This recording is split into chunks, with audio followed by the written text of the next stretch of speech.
Hello, everybody, and welcome to this edition of the Hometown Musician Spotlight. We're coming to you from the Green Room at the Austin Community Tavern, where my guest tonight will be performing solo acoustically. And what do you know? We're with the 2024 Chicago Blues Challenge winner. It's my pleasure to bring in Mr. Sean McKee. How are you, Sean? I'm doing all right, man. How about you? All right, man. I'm doing dynamite, yeah. So, first question I ask all my guests, where were you born and where did you grow up? What schools did you go to? I was born in the northwest suburbs. I grew up in Schaumburg, and I did everything in Schaumburg. Went to Schaumburg High School and everything. I graduated in 2014. Now I'm coming up on being 30 years old and 16 years in playing music. Yeah, B.B. King and Albert King were some of your early influences, I think I heard.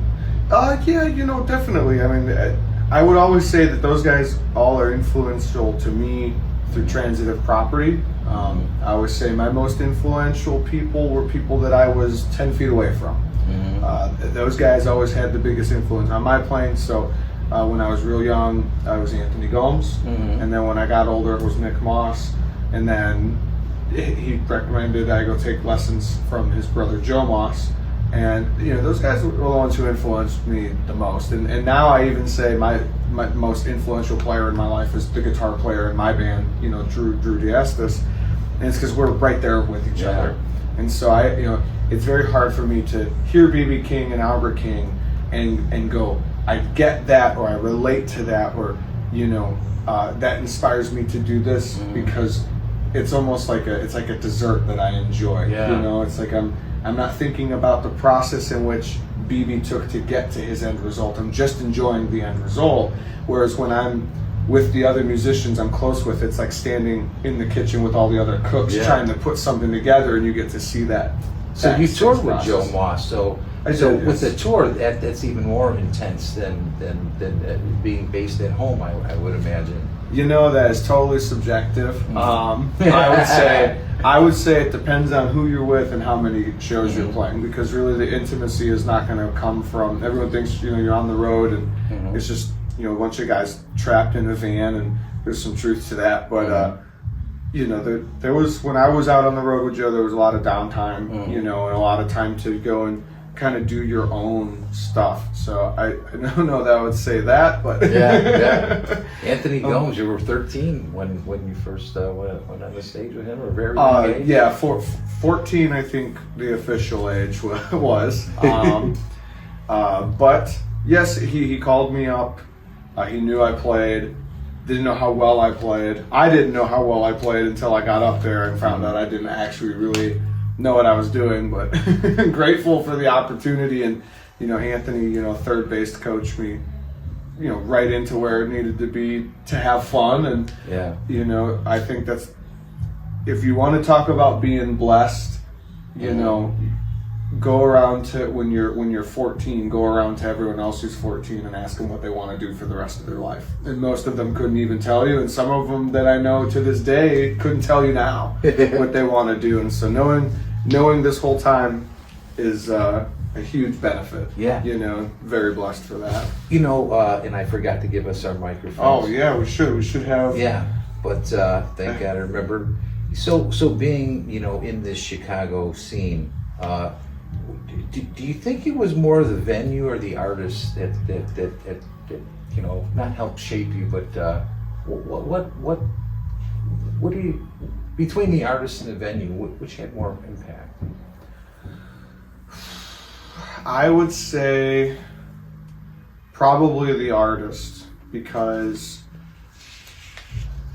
the venue is only as valuable as how many people are in it and the energy that's being transferred across. And so I've seen some pretty electric shows to nobody, and so that's not the club making that influence. That electricity in that show is the artist. So, I think there's rooms that have their own spiritual value to it for sure. But I would say something that drives me more is the artist that's in it. And maybe that's from an outside looking in perspective too, of knowing that when I play shows where there's not a lot of people, it's like, that is not a driving force to your show every time. It can't be. You're going to have those nights. You have to go out there and play the best best of your abilities every time. And so some of the best shows I've ever seen is some of my local friends and influences that were playing to an empty room, and they branched out and they stretched out, and I got to see them take a lot of chances that I wouldn't see them do on a festival stage. And that was very influential. So you've shared the stage with Buddy Guy and Nick Moss. Is there any one specific things you took from those specific artists? Yeah, definitely. Buddy, right off the bat, I mean, when you get up with Buddy, there is, I'm going to be careful how I say this, but there is an expectation for how you support him. And you have to kind of put your ego down and do that. And when I say that, it's not even like, oh, how could you have an ego being up there with Buddy? It has nothing to do with that. It's just that you have to remember where he comes from in that realm of blues music, and he might be the guy who has spearheaded and helped push the genre to where it is now, but he also comes from a level of, you got to show respect. And so it's very important that when you're up there, you know how to do that. And I'm not going to say that Nick Moss didn't show me how to do that, but I would say his brother Joe pushed even harder on that, for sure. I mean, there was, and I'm going to say this really bluntly, but there were shows where I didn't take a guitar solo when I played with Joe. It was almost like a reward to take a solo. It was not my job in his band at all when I was playing. That was not the case. I was a support instrument, and I would have full 3-hour shows, just not even take one guitar solo, and that really pushes you to focus on how do you lock into a groove, and how do you support and provide something and stay out of the way.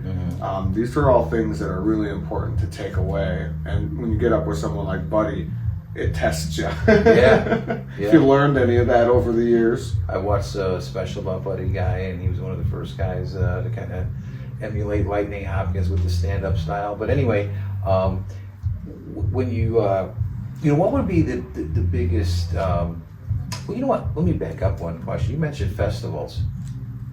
Blues clubs or festivals? What would be your choice on that? Well, that's a tough one, because obviously the festivals are fun. But some of the blues clubs, and we've lost some of the ones that I would call, magical. Like Blues on Halstead. That was a trip. To play on that stage with some of the people that were hanging out there, and just to be a tiny little room so jam-packed like that, there's always something special about that. But I can't deny that I very much enjoy getting onto a big festival stage and having a big crowd of people to perform for. And I think this is a great opportunity to kind of say this about myself, but a lot of people with me really focus in on my blues history, and I'm very, very proud of that, and I'm super aware that is my past and my history. But my band, is sometimes borderline just a rock band. I mean, we're so Allman Brothers influenced, and I'm very into like the Black Crowes and Chris Cornell and things of that nature. And so it's like our sound as a band goes that direction. And so I played the blues clubs with blues artists.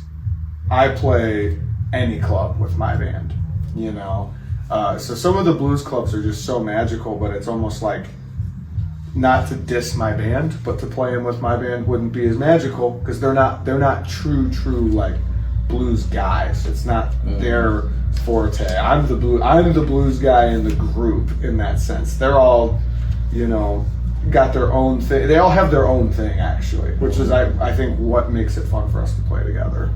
Your performances are pretty, high energy. I've seen them before, and you do have that unique blues, jazz, and rock, blend. And how do you keep that blend unique, if you know what I mean, and not make it sound mundane?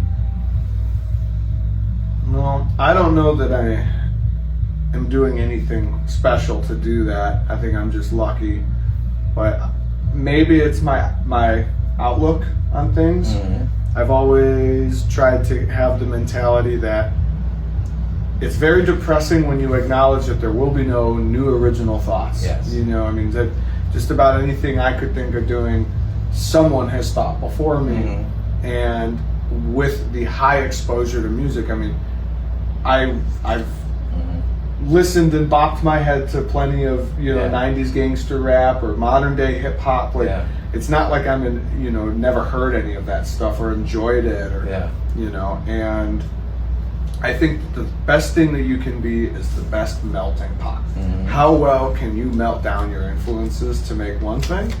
And like I said, I might just be lucky because maybe I'm shunning myself from something that will taint my abilities or something. I don't know. But definitely, that's how I would recommend to anyone to keep it interesting. Is just take your influences and melt it down. Don't tell yourself I can't do this because this is '90s grunge and this idea that I have is blues. Yeah. Put them together. There's nothing wrong with that. I like blues Mm-hmm. and classic rock tones, like tonalities of the way my instrument of a Mm-hmm. guitar sounds. But I like '90s like melodies and harmonies, like how Alice in Chains and Mm-hmm. Soundgarden, how they did things. And so when I write songs, they just start crossing naturally Mm-hmm. because it's just what I like. And so, taking down that wall, I think helps get you there. So now that we can touch on your songwriting, when you start, is it a riff, is it a groove, or lyrics that usually start you off when you're being creative with songwriting? For me, I have zero process. Okay. More often than not, it'll probably be a guitar riff, probably 2 chords that go back and forth, and then I start putting something over it. But in reality, most of it is, I could think of an idea in my head, like when I was still working my day jobs, I would be with, there's one job, I was at the cash register, and I would hit the button and let the paper come out, and I would write down lyrics to a song that I had never played on my guitar, but I could hear in my head just the chords.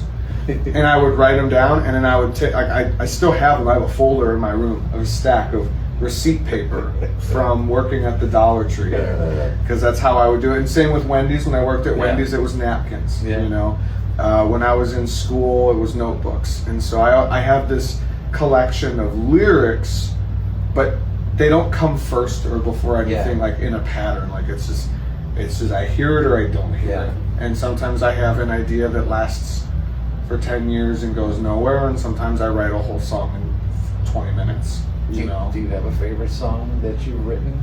That I've written? Yes. Right now, I would say it's one of the unreleased songs. Okay. It's called Just One More Song for You. Mm-hmm. And the reason I like it is just because the melody of the guitar chords that I play, and then my guitar player Drew, what he chose to play over on top of it, they go very well together. And it's like that song is catchier on the guitars than it is on the vocals, which to me is rare for me because I don't think I write very catchy guitar lines. I think I write catchier lyrics and vocal melodies than anything. But I really liked that one, and I liked the way that it came out on the recording so far. I do ask a few hypothetical questions during the interview, and as long as we're on songwriting, is there a song in history that you wish you would have written? Maybe something as special to your soul? No. And I'll tell you why, because I would have ruined whatever song it was.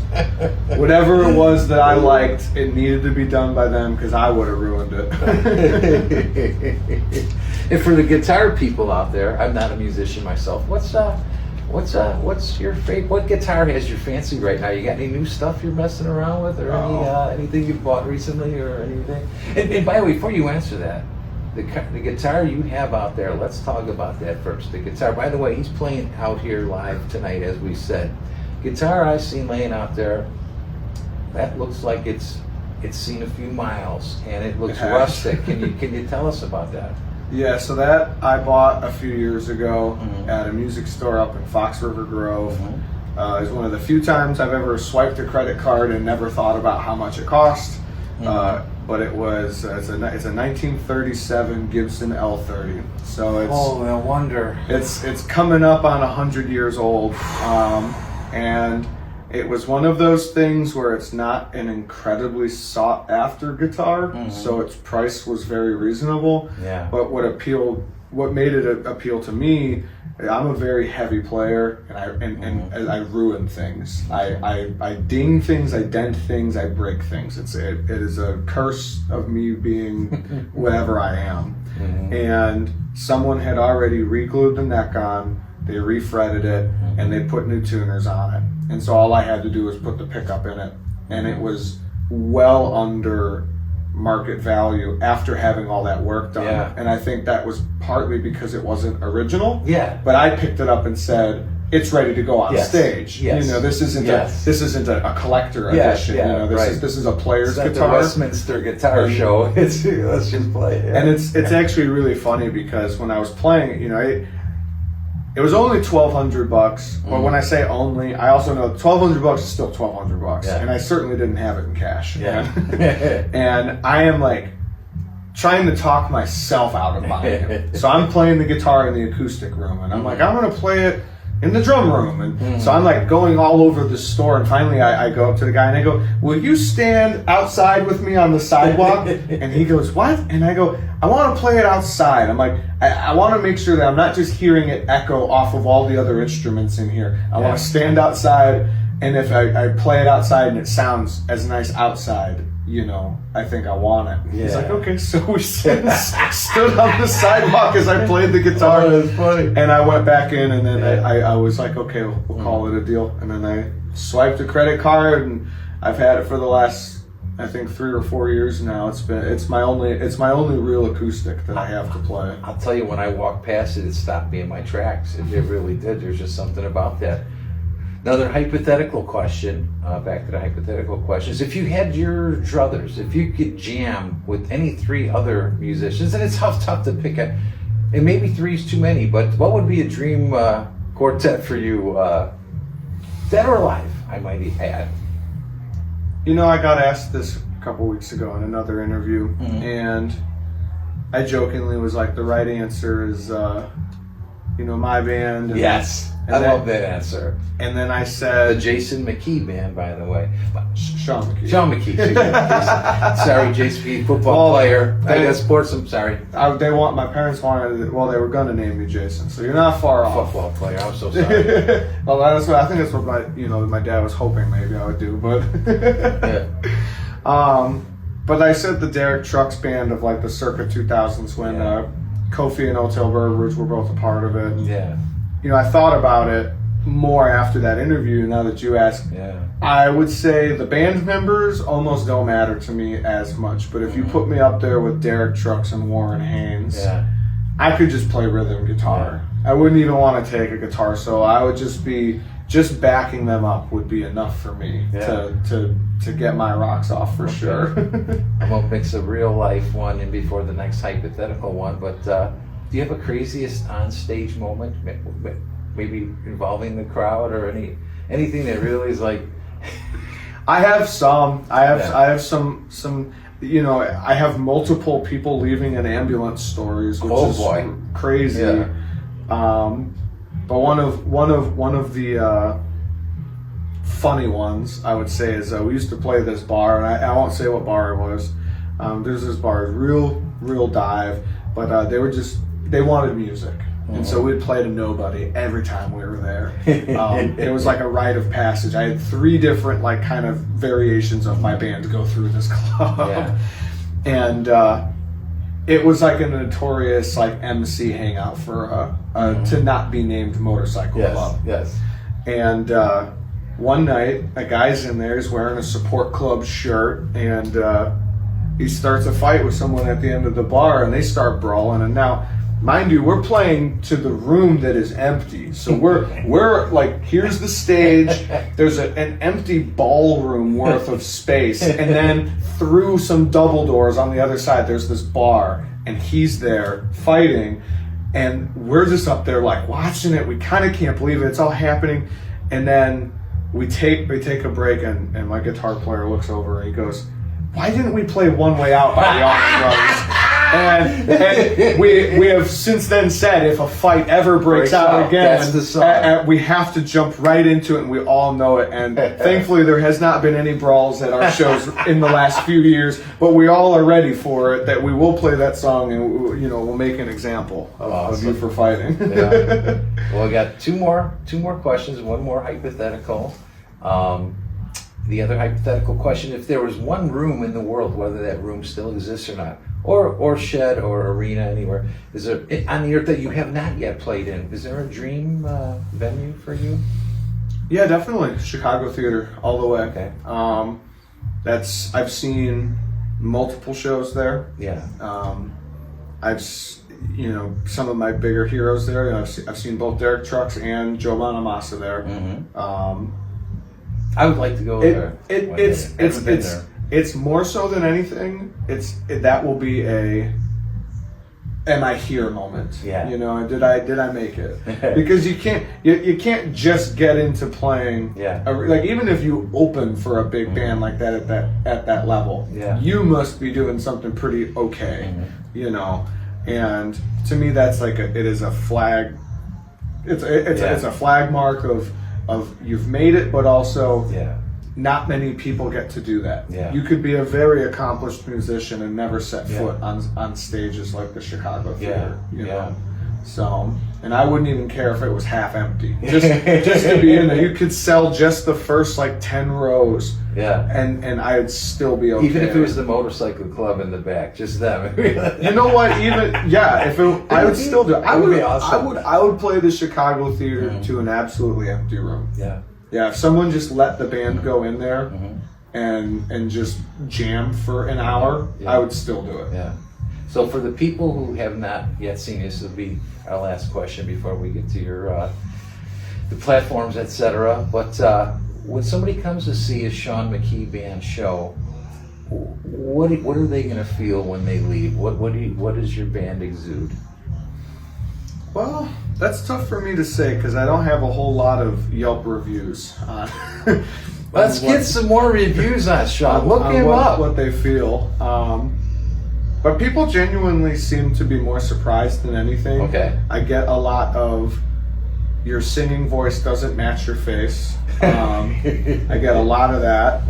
And I get a lot of we were just coming out to hang out and we caught your band and wow, we couldn't believe it. And I don't regurgitate that to just be any level of narcissism. Mm-hmm. It's just, those are the things that I hear. And so I think that genuinely people enjoy the show because it's refreshing. Yeah. It is a little bit different, so I think that is probably what it feels. And there's probably a level of familiarity to it too. We play all original songs and I'm very vocal about how we play mostly original material. We do maybe 25% of the night as covers. And I think that affords us the refreshing, but because we're not playing some, genre of music that, we're playing a genre of music that is kind of old styled. So it creates a familiarity with it too. Yeah. Well, before we go, let us know, how can everybody follow Sean McKee? Let us know every way possible. Every way possible, man. Well, there's tons because they just keep inventing new ones. But the first and best way is definitely SeanMcKeeBand.com, and that's SeanMcKeeBand.com. And you can sign up for the newsletter. I'm getting better about sending those because it's all a whole platform and a learning curve. But that is the best place. It's usually the most accurate, most updated frequently.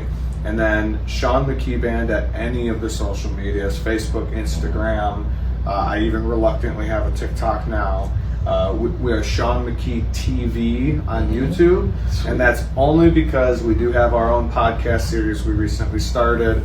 and it just has a variety of things. It'll be me playing, you know, vintage gear that I've come across or something like that, or it'll also be music videos for the band. So it's kind of like an eclectic space for video. That sounds very cool. I like the ideas. I like the you know, other than the standard stuff, you got some new stuff going. That's great. I'm trying, you know, I mean, we live in a world where the social media world is it now. That's the business. That's what you got to do. And granted, it's not what I signed up for. It is part of the business, and so I do try to be better about it. And I've been, you know, now that I'm full-time music, I have time to spend to learn how to do it. I'm just very reluctant to do it as it happens. And, you know, but you know, I will public message. Likes don't mean nothing. Comment. Make some comments. Yeah, make some comments if you really like local art, and this doesn't just go for me, this goes for everybody. If you like local art, commenting on it does more than anything.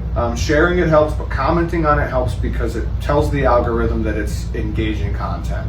And that's why we unfortunately see so much hate and political stuff, is because it makes people comment and then it's engaging.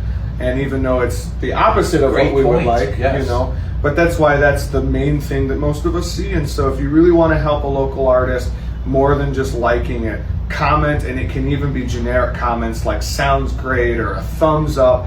Just that alone, it helps tremendously. I'm glad to know that because again, I'm intricately you know, connected with that now too, doing this. So I'm glad to hear these things. At 63 years old, some of these things are revelations, you know. Well, you know, who would have thought? Yeah, you know? right. Who would have thought?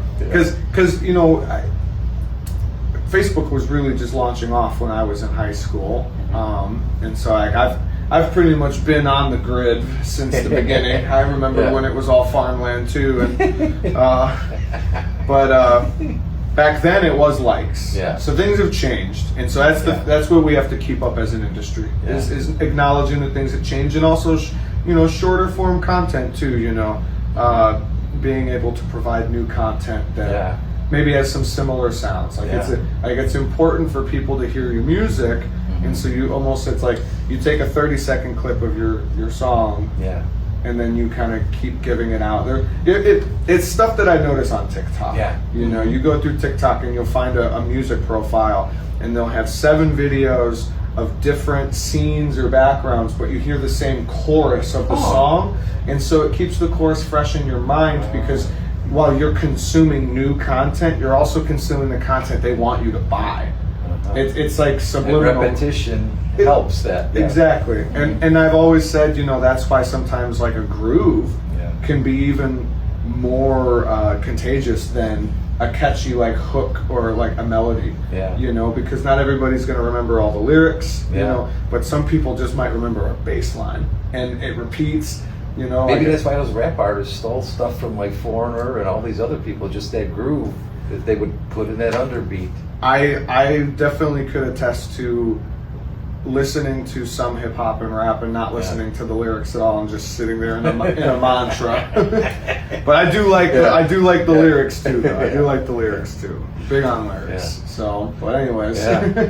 Well, that is gonna wrap this up for another edition of the Hometown Musician Spotlight. I really want to thank my guest again, Mr. Sean McKee. Thanks for being here with me, brother. I really appreciate it. Thanks for having me. This has been fun. And it sure has. And it's been a nice exercise because I haven't done a camera interview in a while, and I caught myself looking at you while you're looking at the camera, and I'm like, that's going to look great. You know what? That's what I like to do with these interviews. I know I don't have any interviews that are Zooms yet. I like a face-to-face interview, and hopefully that's something that the audience, and after all, the reason I do this is so people engage with people like Sean, come out and represent. So anyway, we're going to wrap this one up again, and until next time, peace everybody. Peace out. Cool, man.